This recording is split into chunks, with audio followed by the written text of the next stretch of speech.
Hello दोस्तों, welcome back to my YouTube channel. दोस्तों, आज हम लोग अपने एक्सेल की क्लास को कंटिन्यू करने वाले हैं। तो लास्ट क्लास में हम लोगों ने छोड़ रखा था, मैथमेटिकल ऑपरेटर को पढ़ा था हम लोगों ने, और वहीं से हम लोगों ने टॉपिक को क्या कर दिया था, ड्रॉप किया था। तो आज हम लोग उसी से वहीं से टॉपिक को क्या कर लेते हैं, पिकअप कर लेते हैं। ठीक है।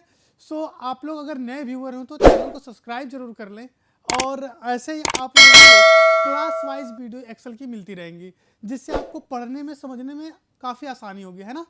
क्योंकि इसमें क्या है कि काफ़ी कॉम्प्लिकेटेड बातें होती हैं। फंक्शन जब आप पढ़ेंगे तो उसमें क्या होती है, काफ़ी कॉम्प्लिकेशन होते हैं, और वहाँ पे कन्फ्यूजन के चांसेस बहुत ज़्यादा होते हैं, है ना।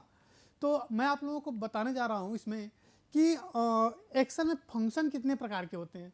अगर आपको कैटेगराइज करना हो, पढ़ना हो कि नहीं, पहले मैं ये क्लियर करूँगा फिर ये क्लियर करूँगा, फिर मतलब टॉपिक क्या हो, क्लियर हो आपकी कि मुझे क्या क्या करना है।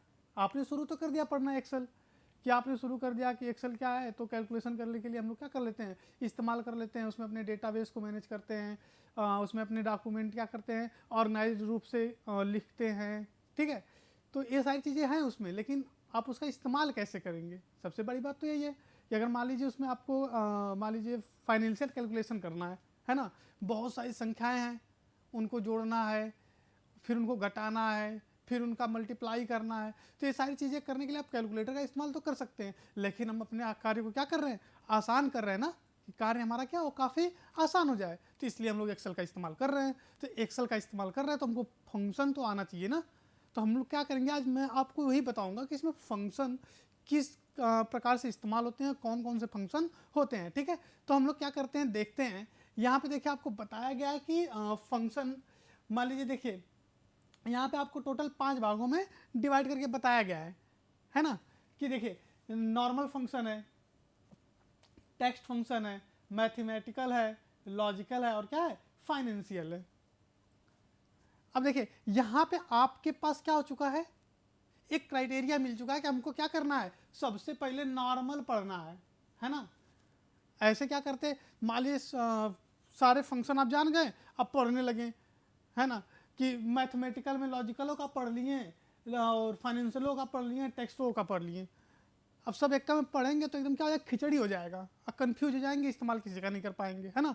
तो हम लोग क्या करेंगे, पहले नॉर्मल फंक्शन पढ़ेंगे, ताकि हमको पता हो कि नॉर्मल फंक्शन क्या है, कैसे इस्तेमाल करते हैं, है ना। उसके बाद क्या करेंगे, टेक्स्ट को पढ़ेंगे कि टेक्स्ट फंक्शन क्या है, कैसे इस्तेमाल करेंगे, और कहाँ पे इस्तेमाल करेंगे। सबसे बहुत ज़रूरी बात क्या है कि कहाँ पे करेंगे, है ना। अब नॉर्मल का कहाँ करना है ये हमको पता होगा, टेक्स्ट का कहाँ है ये भी हमको पता होगा। तो मैथमेटिकलवा का जब करेंगे तो इन दोनों का इस्तेमाल नहीं ना करेंगे, कन्फ्यूज नहीं ना होंगे। सही बात है कि नहीं है कि नहीं। तो देखिए उसके बाद मैथमेटिकल रहेगा। अब देखिए इनमें बात कर लेते हैं, जो आपके 5 कैटेगरी हैं, इनमें फंक्शन कौन कौन से होते हैं। तो देखिए मेरी प्रीवियस वीडियो में ना मैं इस चीज़ को पढ़ा रखा हूँ, नॉर्मल फंक्शन को क्या कर चुका हूँ, पढ़ा चुका हूँ। आप लोग जाएंगे मेरी प्लेलिस्ट में एक्सेल वाली, तो उसमें आपको क्लास 3 वाली वीडियो में नॉर्मल फंक्शन को पढ़ाया हूँ। नॉर्मल फंक्शन में होता क्या है, कुछ होता नहीं है, बस इसमें होता है प्लस, माइनस, मल्टीप्लाई, और क्या होता है, डिवीजन। अर्थात ई वाला सिंबल हुआ, जब गणित में जाते तो ई वाला मिलता है, लेकिन हम लोग कंप्यूटर में किसका इस्तेमाल कर लेते हैं, इसका इस्तेमाल कर लेते हैं ना। तो देखिए नॉर्मल फंक्शन में आपके ई आ जाते हैं, और एक ये भाई साहब आ जाते हैं, है ना। मॉड्यूल इसको बोलते हैं, लेकिन हम लोग इसका इस्तेमाल करते हैं किसके लिए, परसेंटेज निकालने के लिए, है ना। तो ये हो गया आपका नॉर्मल फंक्शन। इसी में मैं एक एक्स्ट्रा बता दिया था आप लोगों को, उसमें आप लोग जब पढ़ेंगे ना, तो इसे नॉर्मल फंक्शन में आपको एक फंक्शन में एक्स्ट्रा पढ़ाया हूँ, मोड। क्या पढ़ा दिया हूँ, मोड। अब इस मोड का क्या उपयोग होता है ना, आपको मेरे उस वीडियो में जाके देखना पड़ेगा, है ना, कि मोड फंक्शन का इस्तेमाल किसके लिए किया जाता है। और वहाँ पे जाएंगे, काफ़ी बेहतरीन ढंग से आप पूरा उसको डिवाइड करके बताया गया है चैप्टर वाइज, कि एडिशन क्या होता है, सब्सट्रैक्शन क्या होता है, मल्टीप्लिकेशन क्या होता है, डिवीजन क्या होता है, परसेंटेज क्या होता है, कैसे निकालेंगे। ठीक है। ई मोड का क्या उपयोग होता है ना। अब बहुत अच्छा फंक्शन है मोड, क्योंकि आप लोग जब ना गणितीय गणनाएं करेंगे, है ना, तो आपको सारे फंक्शन मिल जाएंगे, जोड़ करेंगे, घटाएंगे, गुणा करेंगे, भाग देंगे। लेकिन भाग करते समय ये तो समस्या बहुत बड़ी आती है, आप लोग फेस किए होंगे कि जब आप कॉपी कलम से करते हैं ना, जब कॉपी कलम से करते हैं, मान लीजिए आपको 4 से 2 से 4 में क्या करना है, भाग देना है। तो आप पहाड़ा पढ़ेंगे ना कि 2 एक करने 2 2 2 4, तो यहाँ 2 बार जाएगा, यहाँ 4 लिखेंगे, यहाँ क्या कर देंगे, काट देंगे, कुछ नहीं बचा नहीं बचा। लेकिन सपोज करिए यही हम लिख दें 5 या यही लिख दें 2, अब करिए तो यहाँ आप क्या करेंगे, कहेंगे 2 एक 2 2 2 4, तो 2 बार जाएगा, यहाँ 4 लिखेंगे, यहाँ क्या बचेगा, 1 बचेगा शेष। क्या बच गया, 1 शेष बचा ना। लेकिन जब कैलकुलेटरवा में करते हैं तो कैलकुलेटरवा नहीं बताता है, वही नहीं बताता कि वहाँ क्या बचेगा, 1 शेष बचेगा, बताता है, नहीं बताता है। वो सीधा दशमलव में ले जाता है और काट कूट के सब एक बराबर कर देता है ना।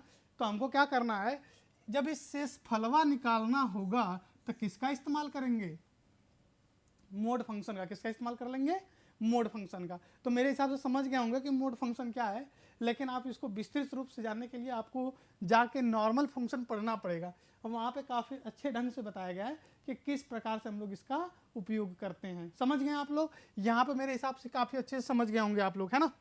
अब देखिए हम लोग बात कर लेते हैं टेक्स्ट फंक्शन की। किसकी बात कर लेते हैं, टेक्स्ट फंक्शन की, कि टेक्स्ट फंक्शन क्या होता है।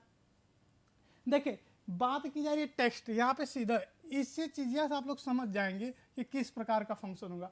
ऐसा फंक्शन जिसका उपयोग हम लोग किस पे करेंगे, टेक्स्ट पे करेंगे, अर्थात शब्द पे करेंगे, अक्षरों पे करेंगे, है ना, वो क्या हो जाएंगे आपके टेक्स्ट फंक्शन।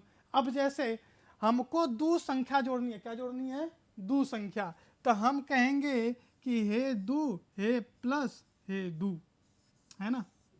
तो ये हो गया आपका ऑपरेटर, क्या हो गया, ये हो गए भाई साहब आपके क्या, ऑपरेटर। ये हो गई संख्या, ये भी होगी संख्या। तो जब 2 संख्या को जोड़ने के लिए किसी ऑपरेटर का इस्तेमाल करते हैं तो ऑपरेट करके क्या कर देगा, यहाँ पे आपको 4 दे देगा, दे दिया कि नहीं दे दिया। तो ये आपका, तो मैं तो इसमें नॉर्मल फंक्शन में आ गया, ऑपरेटर का इस्तेमाल कर रहे हैं। ये सारे के सारे ऑपरेटर हैं आपके, है ना, ये सारे के सारे क्या हैं आपके, ऑपरेटर है।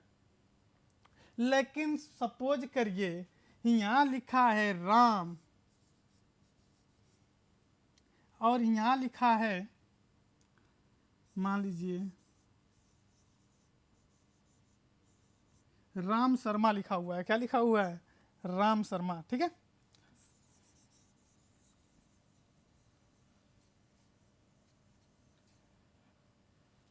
अब हमको एक बात बताइए, ये मान लीजिए सेल एक्सेल है ना, तो हम बना देते हैं यहाँ पे सेल। देखिए एक सेल में लिखे हैं राम, एक सेल में लिखे हैं शर्मा। हम चाहते हैं इसमें राम और शर्मा दोनों लिख के आ जाए, और भी किसकी मदद से, फंक्शन की मदद से। तो हम इसका इस्तेमाल तो नहीं कर पाएंगे ऑपरेटर का, कि लिखें राम प्लस शर्मा, यहाँ पे राम शर्मा दिखा के नहीं। तब यहाँ पे वो क्या करना पड़ेगा, टेक्स्ट फंक्शन का इस्तेमाल करना पड़ेगा। किसका इस्तेमाल करना पड़ेगा, टेक्स्ट फंक्शन का। समझ गए, तो ये क्या हो गया आपका, टेक्स्ट फंक्शन हो जाएगा। अब इसमें देखिए आपका रोमन आ जाता है, लेफ्ट आ जाता है, राइट आ जाता है ना, क्या क्या आ जाएंगे। इसी में आपका वो आ जाएगा, क्या बोलते हैं, टाइम आ जाएगा, डेट आ जाएगा। अब उसमें कई फंक्शन होते हैं, डे होता है, डे टू डे होता है, डेट होता है ना, मंथ टू डे होता है, ईयर टू डे होता है, ईयर होता है। तो ये सारे फंक्शन हैं केवल किसके लिए, डेट के लिए। तो इस फंक्शन के अंदर जो इस फंक्शन के अंतर्गत जो फंक्शन आएंगे उनके अंतर्गत भी कई सारी क्या होंगे, फंक्शन होंगे। उन सबको हम लोग क्या करेंगे, 1 बाय 1 पढ़ेंगे, तब जाके ये चीज़ें क्लियर होंगी। तभी इनको क्या कर दिया गया है, कैटेगराइज्ड कर दिया गया है, ताकि आपको पढ़ने में क्या हो जाए, आसानी हो जाए। देखिए उसके बाद आ जाता है मैथमेटिकल। क्या आ जाता है, मैथमेटिकल फंक्शन। अब देखिए मैथमेटिकल में आ जाता है सम, आ जाता है काउंट, आ जाता है। अब सपोज करिए कि हमको जोड़ना है कि एक कॉलम में क्या, एक कॉलम में हम जो भी डेटा लिखे हैं उनके मध्य में कितने ऐसे सेल हैं जो खाली हैं। सपोज करिए मैं आपसे एक सवाल पूछ दिया कि एक क्या कर दिया, पूरा चार्ट बना दिया, बोल दिया कि हमको बताइए कि जो आपका कॉलम है ना, उस एक कॉलम में ऐसे कितने सेल हैं जो क्या हैं, ब्लैंक हैं। प्रश्न तो काफी कठिन हो गया ना, तो यहाँ पे हम लोग कुछ करेंगे नहीं, अब थोड़ी की स्क्रॉल करके गिनेंगे कि एक तो खाली हो गया, फिर स्क्रॉल किए, दो तो खाली हो गया, फिर स्क्रॉल किए, तीन तो, ऐसे काउंट थोड़ी करेंगे। हमको काम को क्या करना है, आसानी से करना है। तो आसानी से करने के लिए क्या कर लेंगे, मैथमेटिकल फंक्शन का इस्तेमाल कर लेंगे और उसमें फंक्शन लगा देंगे कि हमको काउंट करके बताइए कि हमारे इस कॉलम में कितने खाली सेल हैं। वो आपको 1 सेकंड के अंदर बता देगा कि 4 ठो खाली है, 5 ठो खाली है, 6 ठो खाली, जितना खाली रहेगा आपको काउंट करके वो बता देगा। तो ये हो जाएंगे आपके मैथमेटिकल। अब बात कर लेते हैं लॉजिकल की। किसकी बात कर लेते हैं, लॉजिकल की बात करते हैं। तो लॉजिकल के अंतर्गत हम लोग क्या करते हैं, लॉजिक लगाते हैं। क्या करते हैं, लॉजिक। जैसे बताइए आप मुझसे क्या हैं, बड़े हैं, तो मैं आपसे क्या हुआ, अगर आप मुझसे बड़े हैं तो मैं आपसे क्या हुआ, तो जाहिर सी बात मैं आपसे क्या हूँगा, छोटा हूँगा, है ना।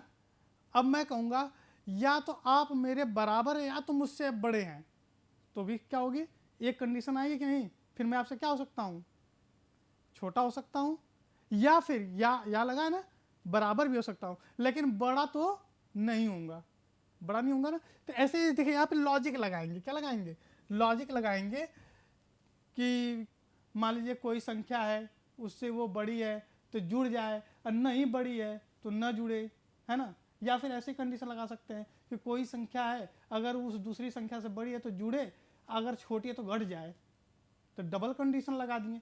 तो ये क्या हो जाएगा, आपका लॉजिकल हो जाएगा। इसमें हम लोग लॉजिक लगाएंगे, समझ गए। अब देखिए लास्ट में आता है आपका फाइनेंशियल। लास्ट में क्या आता है आपका, फाइनेंशियल। अब फाइनेंशियल मतलब आप लोग समझ ही रहे होंगे, है ना, कि अगर आपको क्या करना है, कोई फाइनेंशियल कैलकुलेशन करना है, लाइक समझ लीजिए इसमें फंक्शन आ जाते हैं, पीएमटी आ जाता है, आईपीएमटी आ जाता है, रेट आ जाता है। मान लीजिए आपको क्या करना है, कोई वस्तु ले रहे हैं, है ना। अब मान लीजिए कि 30,000 का कोई वस्तु ले लिए, आप चाहते हैं उसको हर महीने उसका पैसा देना, कि नहीं मैं महीने दर महीने दूंगा, तो आपको एक महीने में कितना रुपया देना होगा, ठीक है। अब कोई वस्तु ले रहा है ना, आप कहेंगे कि मैं 1 साल में दूंगा, तो 1 महीना में कोई रुपया देंगे उस 30,000 का, कि 12 महीना बाद वो क्या हो जाएगा, कंप्लीट हो जाएगा। समझ रहे हैं कि नहीं। तो क्या हो गया आपका, फाइनेंशियल हो गया, ठीक है। तो इसमें बहुत सारे फंक्शन आ जाते हैं, PMT, IPMT, rate, future value, FV हो जाता है, एन पर हो जाता है, पीपीएमटी हो जाता है। तो ये सारे क्या हो जाएंगे, आपके फंक्शन हो जाएंगे। तो इन सारे फंक्शनों को हम लोग अपनी वीडियो में 1 बाय 1 करके क्या करेंगे, पढ़ेंगे, समझ गए। तो सबसे पहले हम लोग क्या करेंगे, यहाँ से जब हम लोग कंटिन्यू करेंगे तो टेक्स्ट फंक्शन से कंटिन्यू करेंगे, क्योंकि अभी मैंने बताया था कि हम लोगों ने नॉर्मल फंक्शन क्या कर रखा है, पढ़ रखा है, अपने प्रीवियस वीडियो में नॉर्मल फंक्शन को पढ़ रखा है। आप लोग वो वीडियो अवश्य देख लें। अब देखिए हम लोग नेक्स्ट वीडियो से कंटिन्यू करेंगे किसका, टेक्स्ट फंक्शन के बारे में। किसके बारे में, टेक्स्ट फंक्शन के बारे में, कि टेक्स्ट फंक्शन क्या होता है, इसके अंतर्गत कौन कौन से फंक्शन आएंगे और किसका कैसे उपयोग करेंगे, ठीक है। तो हम लोग मिलते हैं क्या नेक्स्ट वीडियो में, ठीक है। तो थैंक यू सो मच। आप लोग वीडियो को शेयर जरूर करें, यदि अगर आपको पसंद आ रहा हो वीडियो तो अपने दोस्तों के साथ शेयर जरूर करें, ताकि वो भी इस वीडियो से जानकारी प्राप्त कर सकें। चैनल को सब्सक्राइब जरूर कर लें, ठीक है।